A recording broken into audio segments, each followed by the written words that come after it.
यानी अमर होने का वरदान दिया था। लेकिन इसके पीछे एक और बड़ा कारण है। जब भगवान श्री राम अपना अवतार पूरा करके बैकुंठ धाम लौटने के लिए सरयू नदी के तट पर पहुंचे, तो उन्होंने हनुमान जी को अपने साथ नहीं लिया, बल्कि उन्होंने एक बहुत ही विशिष्ट आदेश दिया।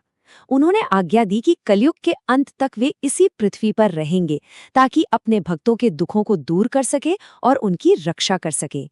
भाग 1, कलयुग के अमरदेव। तो आज भगवान हनुमान आखिर कहाँ निवास करते हैं? इस रहस्य को सुलझाने के लिए हमें सबसे पहले समय की गहराइयों में बहुत पीछे जाना होगा। और जब मैं कहता हूं बहुत पीछे, तो मेरा मतलब एक अत्यंत विशाल कालखंड से है। वेदों के अनुसार 1,85,58,150 वर्ष पहले, जी हाँ, त्रेता युग के अंतिम चरण में चैत्र पूर्णिमा के दिन उनका अवतरण हुआ था। यकीन मानिए, ये संख्या सिर्फ कोई गणित का आंकड़ा नहीं है, ये हमारे सनातन धर्म की उस विशालता का प्रतीक है जिसकी आप और हम कल्पना भी नहीं कर सकते।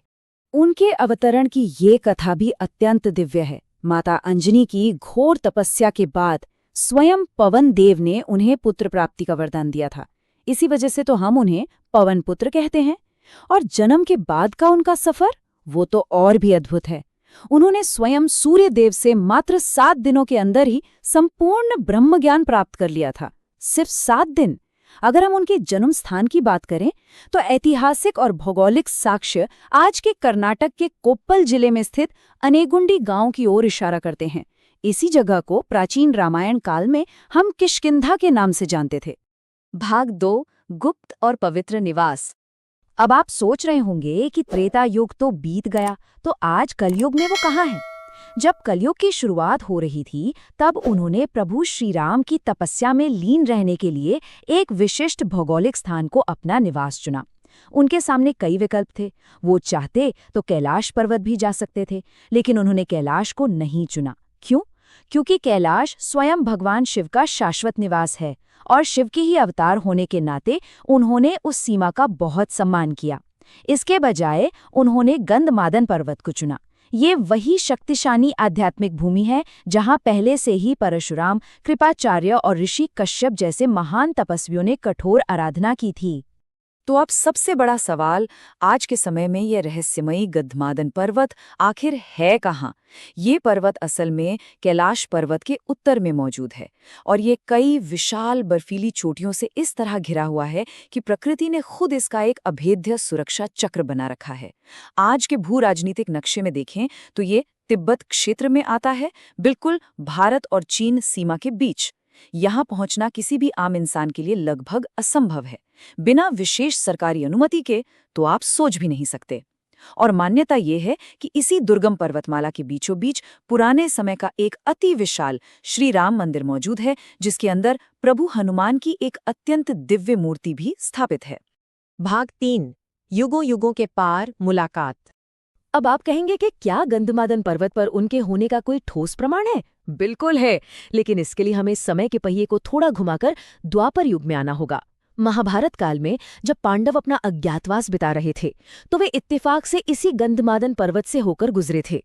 कथा कुछ यूं है कि महाबली भीम अपनी पत्नी द्रौपदी के लिए एक विशेष कमल का फूल लेने एक तालाब की ओर जा रहे थे। तभी उनका रास्ता एक बहुत ही विशाल वानर ने रोक लिया।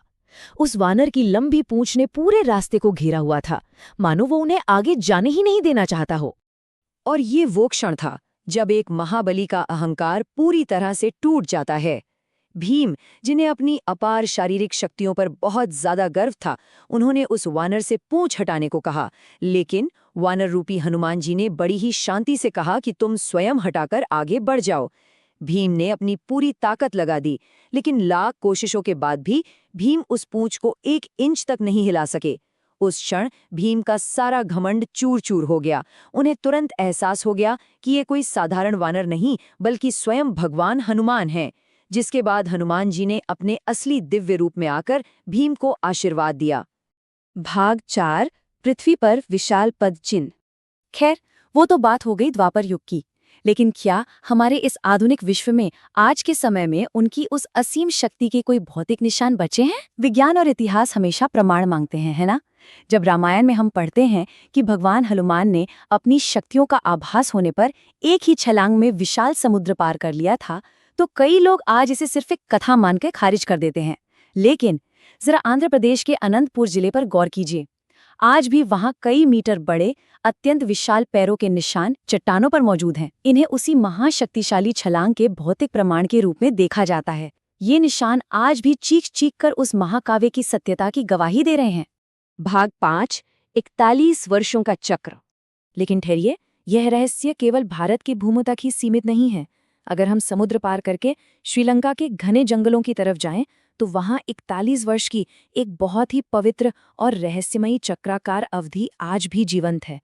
ये 41 साल, ये कोई साधारण संख्या नहीं है। ये उस हैरान कर देने वाले दावे का आधार है जो कहता है कि भगवान हनुमान आज भी एक निश्चित समय अवधि पर पृथ्वी पर साक्षात प्रकट होते हैं। होता यूं है कि रामायण काल के अंत के बाद हनुमान जी काफी समय तक श्रीलंका के जंगलों में रुके थे। वहां मतंग नाम की एक जनजाति ने उनकी अत्यंत गहरी सेवा और भक्ति की।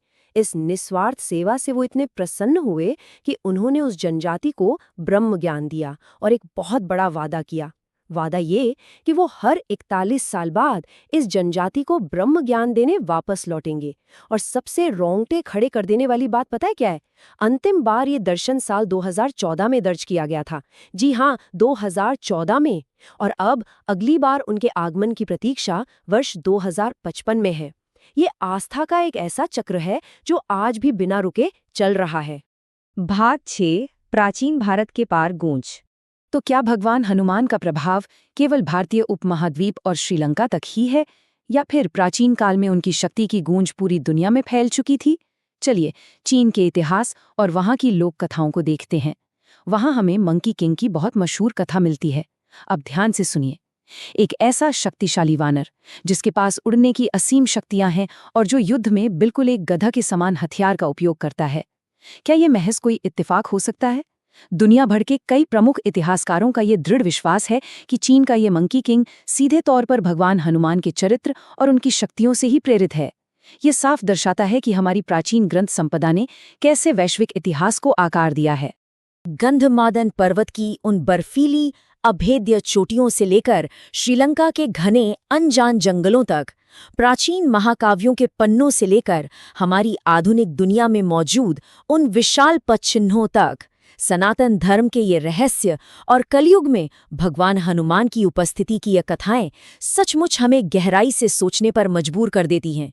खुद से पूछिए, क्या हम सिर्फ पुरानी कथाएं सुन रहे हैं, या हम एक ऐसी दिव्य और अमर शक्ति के युग में जी रहे हैं जो आज भी बिल्कुल इसी पल अदृश्य रूप से हमारे आसपास है और हमारी रक्षा कर रही है? ये एक ऐसा रहस्य है जो हर युग में अजर और अमर रहेगा। विचार